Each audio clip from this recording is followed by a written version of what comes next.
What's going on, guys? It's Tim, and you're here at Stock Picks by Tim. And the day I'm uploading this is a Friday, but we are closed in the market. So I personally think this is a great time over the 3-day weekend to look into some stocks. I've got 7 stocks for you in this video that I'm gonna go over. If you get anything useful out of this video, don't forget to drop me a like, hit the subscribe. I put out daily videos, and make sure you check out the links below for some free crypto and stocks. And let's get started here with AMD. Now, looking at AMD on the chart here, you'll see that we're continuing in this downward channel. And like I said in my previous video, if we break this 95 area, this 94.75, we're likely to fall further. And sure enough, we're sitting at 93. So that would have been great for a quick put, get in and out, and scalp some quick money. That's just the short term. It's very likely we may see some lower lows. We may test that $90 area. But from a long-term perspective, I see AMD as a great time to accumulate right now, especially while it's anywhere under 100. You could even argue under 110. MACD is somewhat bearish, and the RSI is near oversold. So we may come down a little bit further. We may test this 92 area, chop around a little bit before developing some new supports. But I'm very bullish on AMD for the long term. Think it's a fantastic time to add at this price. And next up, I've got a CleanSpark update for you. Now, I did mention this in a previous video, but they actually just posted this. But CleanSpark did earn the number 44 spot out of 500 in the 2022 ranking of North America, Central, and South American companies. So I think that's a huge deal. And as said by Zach Bradford, CleanSpark is a top Bitcoin miner, not only in terms of network strength and other Bitcoin specific metrics, but also in terms of financial strength. Accolades like this confirm what our team has known for a long time, that we're making a name for ourselves as a leading North American sustainable Bitcoin miner. And if you want the full report and analysis, you're going to have to wait until April 28th, but I'll save you guys the link. Just save this for later. Alright, now looking at CleanSpark's chart, you will see a similar trend with many other stocks. You'll see this nice upward channel that a lot of stocks had, not just CleanSpark. And then it broke the channel, and continued in a downtrend. And as a side note, these are pretty easy trades. You see something break out of a pretty clear, strong channel, and it's good for a put. And potentially a downward channel too. If we break to the upside, it might be good for a call. However, all we need is a day of just sideways action to break out of this. So I really think that's nothing major. But watch this one next week and see what happens when we do break out of this channel. I'd expect that we do, unless we just quickly break down to $8. Personally, I see CleanSpark as a great time to add. It looks like the MACD is ready to curl. Looks like the RSI is getting near oversold, not there yet though. And if we do pull back a little bit more, we're likely to touch this like 1920 area. This is a pretty decent support here. We've hit it as a resistance, and then it flipped and became a support later on in 2 points. So keep an eye on 920. It's very likely CleanSpark will chop around there, test that area before pushing higher. But I absolutely love CleanSpark at the price, and I think it's a fantastic time to add, and it's a blessing while it's under 10, as I've said before, guys. Next up is going to be INDI Semiconductor, or INDI, and I'm definitely liking this one. I think it's in a great time from a long-term standpoint to continue to add. And short-term, you really need to watch this area. If we do break down and break 660, then come down farther, break 650, it's very likely we'll create some new lows. But keep an eye on this one. Make sure that we start pushing sideways or pushing up. I don't want to see it developing new lower lows. So far, we are creating higher lows. I want to see this continue. I don't want to see a new lower low created with INDI, and that is the short term. Long term, I'm extremely bullish on INDI. They even gave an expectation on their next earnings that they're going to be in the higher end of their guidance. So that's great. They're in a growing industry. I'm extremely confident in the executive team. They have a lot of experience. And I've got to say, this is literally the highest conviction play in terms of semiconductor stocks. So I highly recommend you look into it, and you've got a whole weekend to do so. Next up, I want to mention Matterport, or MTTR stock. I'm currently fully built out on this one, but I think it's a great time to add. We're right now under just a hairline under $2 billion market cap. So I think while it's under $7, it's an absolute steal. Under $10, I think it's still worthy of averaging in. And looking at the chart on the short term, you'll see that we are creating higher lows, and that's good. From reaching about 930, we have been in a downtrend since the end of March. So if you're short term on this one, I would personally look for it to break over the 200 EMA or over the 300 MA.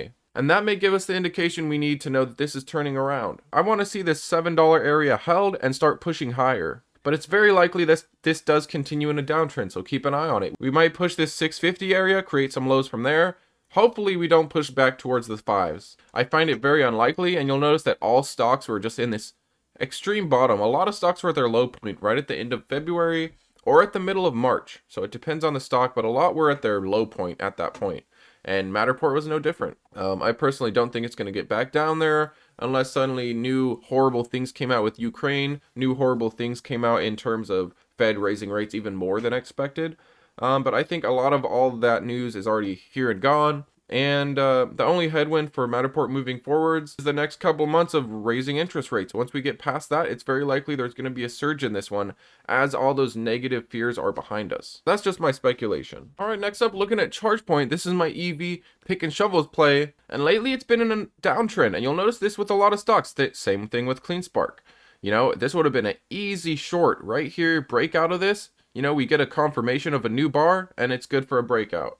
You know, you make your money on the way down and on the way up. I want to see it start holding support here at this $15 area. I think long term it's a great time to add. But short term, I want to see it hold this 15 area. We have a resistance here, resistance there, resistance, broke out of it, came back down, tested this trend line and broke out of this resistance again. I want to see it hold this $15 area. We are just touching oversold on the RSI. It may fall a little further though. And the MACD is still bearish. So we may break this $15 support area and come and test about 1440. That would be our next level of support. But looking at it, it is bearish on the candles, still bearish on the MACD, pretty oversold on the RSI. I think it may continue downwards a little bit more, chop around and find some support here at this $15 area. I think it's a great time to add to ChargePoint, and the only way we're going to see 11s again with ChargePoint is if all small cap stocks drop. To me personally, anything in this $15 and under range is a fantastic time to add to ChargePoint. For the midterm and long term, I think under 20 is a great time to just dollar cost average through ChargePoint. I'm extremely bullish on their industry. They're expanding into Europe and their revenue's been steadily increasing. Now, as for a stock I haven't really talked about lately, I see Corsair as a great time to add. Anytime it's under $20 specifically, I like to pick up a little bit of Corsair. Now, we did hit a low of about $17.50 before bouncing back very quickly. And we hit another low of about $17.70 before bouncing up very quickly, retesting that area, $17.80, you know, retesting a higher low. And I think the same thing's going to happen. I think we're going to create a new low in this $19, maybe $18 area, and then we're going to retest higher lows. So I am very okay with adding to Corsair right now. We're near oversold on the RSI. MACD is still bearish, and we are in a downtrend on the candles. So we may fall a little bit further before finding some support here. And the next support level I see is about $18.50. Which is quite a ways down still, so keep an eye out on Corsair. I do think it's great for an average in. I do think if you're long term on it, it's great to add under 20.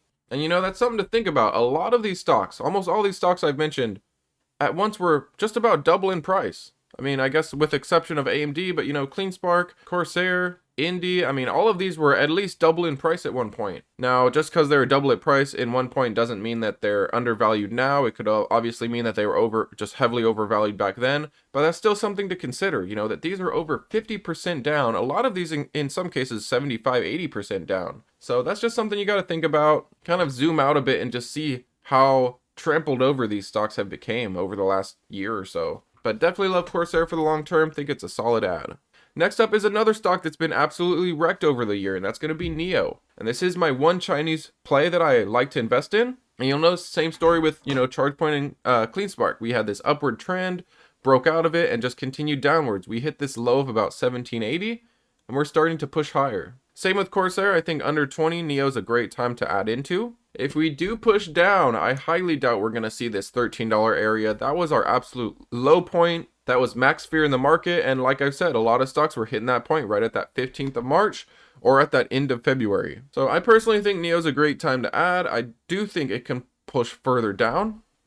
In the short term, though, it is nice to see that we're getting higher lows. But I think it's definitely possible that we see the 18s again soon. So keep an eye out on Nio. I think long term, this is a very solid stock. They just started rolling out their ET7 and delivering that. And they do expect to be profitable in 2024. And in reality, that's just around the corner. But that's all I got for you guys. Hope you enjoyed this video. What's your favorite stock? Let me know in the comments below. And don't forget to check out the description for some free crypto and stocks. Thanks as always, guys, and see you next time.